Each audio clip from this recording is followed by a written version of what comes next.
Ya estamos de regreso en Negocios en Imagen. Vamos a platicar a continuación con el presidente del Consejo Mexicano de la Carne, con Ernesto Hermosillo.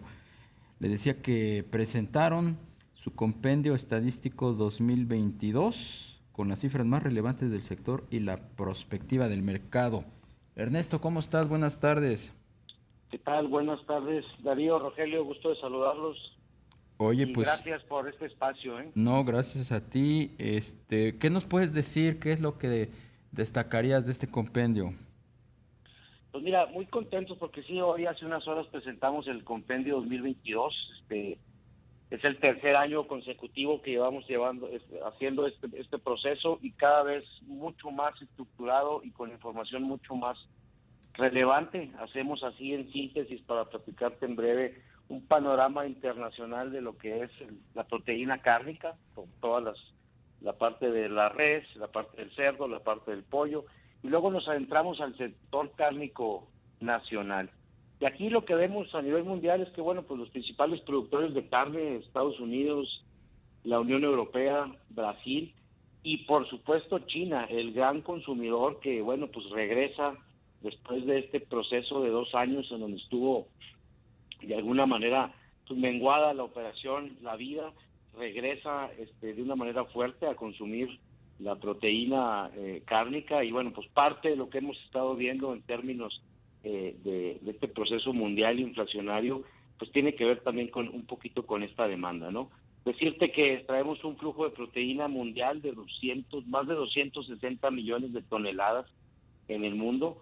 Y bueno, pues estos países son los más relevantes en términos de producción y de consumo. China, Estados Unidos, la Unión Europea y Brasil. Y una buena noticia que vemos en este nuevo compendio es que México pasó del sexto al quinto lugar en consumo per cápita de proteína.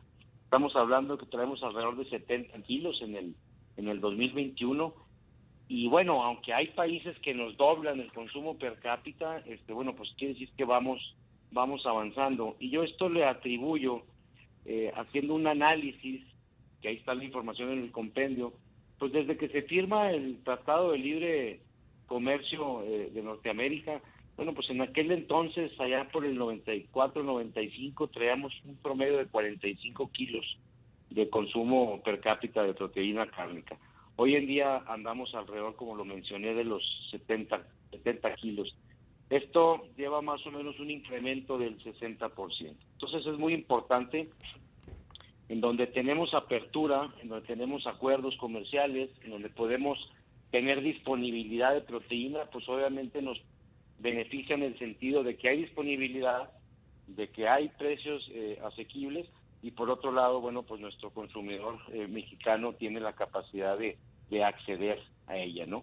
El reto que vemos hoy en día con toda esta situación que estamos viviendo, tanto exógena como endógena, bueno, pues que podamos tener un retroceso en este sentido, y bueno, pues para ello tenemos que trabajar todos unidos como cadena de valor, productores primarios, los transformadores, como nuestros miembros del Consejo Mexicano de la Carne, obviamente el sector público, y finalmente buscar defender este consumo per cápita, porque vaya que nos ha costado bastantes años, ¿no?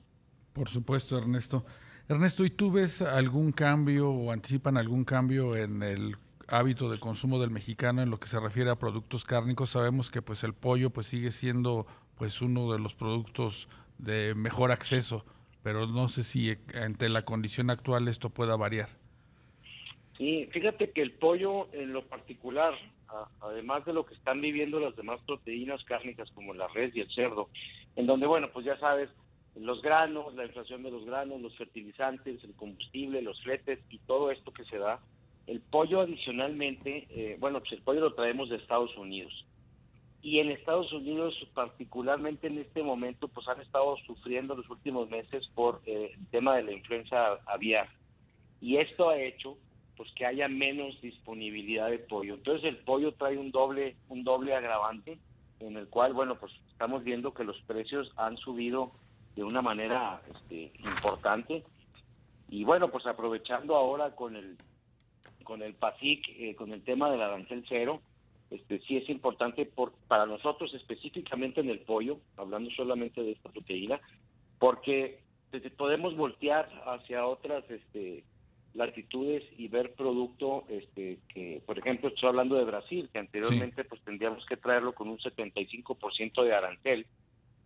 Tienen la capacidad de producción, tienen la capacidad de entrega, pero bueno, pues el 75% de arancel lo hacía imposible, ¿no? Ahora con este esfuerzo, específicamente en pollo, insisto, bueno, pues podemos hacernos de este producto, lo sustituimos de Estados Unidos, dejamos de comprar esto allá y lo traemos precisamente de Brasil. ¿Y por qué? Porque en Estados Unidos estamos batallando hoy en día para conseguirlo, dadas las condiciones que te mencionaba, y eso pues obviamente lo hacía mucho más caro. Este decreto y la exención de los impuestos o aranceles de importación a la carne en sus diferentes modalidades, pollo, res y cerdo, ¿beneficia a los productores nacionales o al contrario? Mira, pues obviamente son muchos productos los que vienen ahí en la lista, ¿no? Hablando específicamente de lo que nos compete en términos de carne, y volviendo a hablar del pollo, el pollo en México mayormente se vende entero, ¿sí?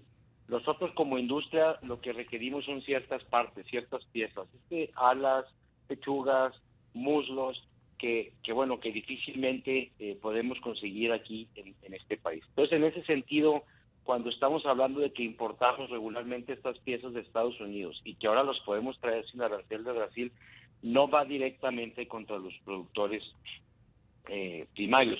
Lo que sí es importante, y aquí sí me gustaría recalcar, tenemos que hablar del corto plazo y del largo plazo. Uno de los principales pilares del Consejo Mexicano de la Carne en el corto plazo, pues es precisamente tener fuentes alternas de abasto que nos permitan ser competitivos y que nos permitan llegar con precios asequibles al consumidor. Esto es en el corto plazo. Pero en el largo plazo tenemos una responsabilidad importante porque nuestra industria también debe de detonar y de coadyuvar a desarrollar proveeduría nacional. En la medida que vayamos trabajando con los productores primarios, con los engordadores y podamos ir de alguna manera en conjunto haciendo que estos eslabones de la cadena de valor trabajemos más de la mano, pues en el largo plazo vamos a tener mucha mayor autosuficiencia en términos de esta proteína o de este alimento, buscando también no estar tan expuestos a los embates del mercado exterior. Entonces, en este sentido, definitivamente, en el corto plazo tenemos que buscar la forma de cómo entre todos sumamos para poder salir de esta situación, pero que no se nos olvide que pasando esto, pues sí tenemos una responsabilidad hacia adelante, y el Consejo asume esa responsabilidad.